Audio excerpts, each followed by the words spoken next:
Pam in Cincinnati. Glad you called, Pam. Great to have you on the program. Hello. Thank you. Hi, Rush. What a privilege to talk with you. I so appreciate all that you do. Well, thank you. You're a historian, and I love your point about the repeating of history within the riots. My point was about the repeating of history. I'm old enough that I lived the history in the past with the Clintons. And recently they have this issue that whenever they need funds for their campaign or their foundation, they go to friends. And recently Bill Clinton went to his friend in Canada who made arrangements for the uranium to be sold to Russia, who we know funds Iran with uranium to build a nuclear weapon. I remember back when the smokescreen of the Lewinsky thing was going on, which the press had their full attention on, behind the scenes, Bill Clinton needed funding for his second presidential run. And what he did was went to a friend who had a company that made ballistic missiles, and he made arrangements for them behind the scenes without government approval to sell these ballistic missiles to China. Months later, I read in the Wall Street Journal that China in turn sold ballistic missiles to both North Korea and Iran. So we can thank him for... Hey, wait a minute. Wait. You left out a biggie. Yeah. He also had a big donor. Yes.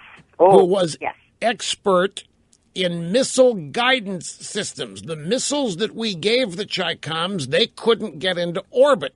They didn't have advanced scientists capable of getting those rockets into orbit. We put this company under the Commerce Department, which Ron Brown ran, and he allowed this company, big Clinton donor, I'm the guy's name, that's Loral Space, it's Bernie Schwartz, to sell the gyroscopic technology for missile guidance to the Chi-Coms as well as the missiles.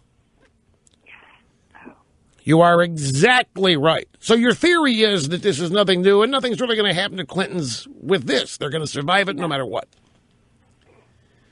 And look what we've done to Iran. We've not only given them ballistic missiles to aim at the United States and Israel, but now we're supplying them with uranium indirectly through Russia to Iran to build the warheads to put on those missiles.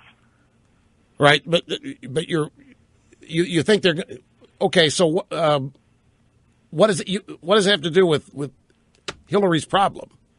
Well, we can thank them. They both had a hand in doing things for Iran and got funded for it. Okay, I thought you were. Look, it may be my hearing. I thought you were calling to explain how the Clintons get out of trouble. Well, they did. No, there was a smokescreen at the time when that occurred that the Lewinsky scandal was going on, and nobody brought up the point of Bill Clinton selling weapons to a communist country, which was a treasonous offense for a president to do with no permission of the government. No, we did. No, we did. All of this. We talked about all of this. It didn't matter to anybody. You know about it. We spent a lot of time detailing all of these things the Clinton administration did, the finagling. It was a big thing to move the regulatory process for Loral Space over to Commerce. It used to be, because they were in missiles, the Defense Department. State Department ran decisions like that, and Clinton moved it over to Commerce because he had a crony over there, Ron Brown, who was in arrears to Clinton politically. He owed Clinton quite a bit. Sadly died in a plane crash in Bosnia. That's right. Yeah, fog. The plane flew into a mountain in the fog. And then that led to the Ron Brown Memorial, where Clinton was spotted laughing going in. And then he saw the camera, and in less than a full step, immediately started bawling, while the guy next to him kept laughing at the jokes.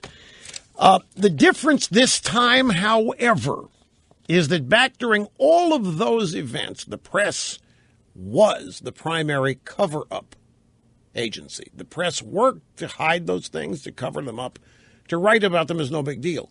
Now with Hillary and this stuff that you mentioned, the Canadian situation with uranium. By the way, that is far more detailed than even I knew until I dug deep in it this morning.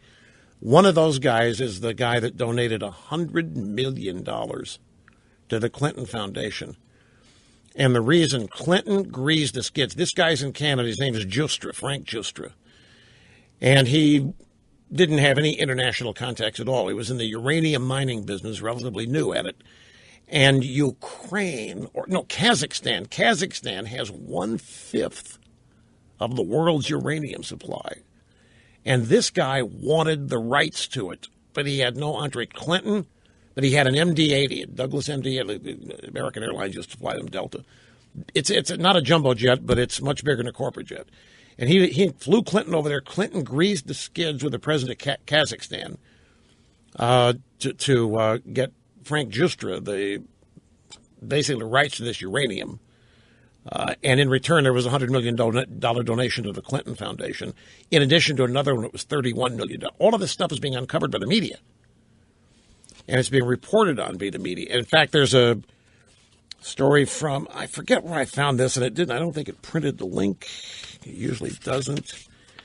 In the press, panic over Hillary's self-destruction is growing. This is a review of numerous stories in the media over and the Clinton trouble and how it's growing. And Ron Fournier has unburdened himself again with stress over what the Clintons are doing and how he doesn't think they can survive it. So it's a little different than it was when Clinton was president out there.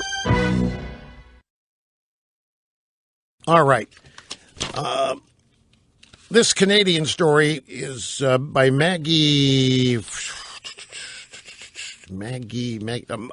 Hemingway, and it's at the Federalist, and it prints out the 5 or 6 pages. It's about this Frank Justra guy and how he was enabled by Bill Clinton to secure all of this uranium in this Canadian company that was ended up being sold to Putin, is the point, to the Russians, which then guarantees that some of the uranium is going to end up with Iran. And the Clintons are out selling access for this to their foundation and so forth. And the stories here just keep coming, and they'll eventually surface once this Baltimore thing subsides, and we will be right there when that happens. Let's see here. It's 181 Clinton Foundation donors lobbied the State Department when Hillary was Secretary of State. 181 foundation donors lobbied Hillary. See you tomorrow, folks. Keep cool.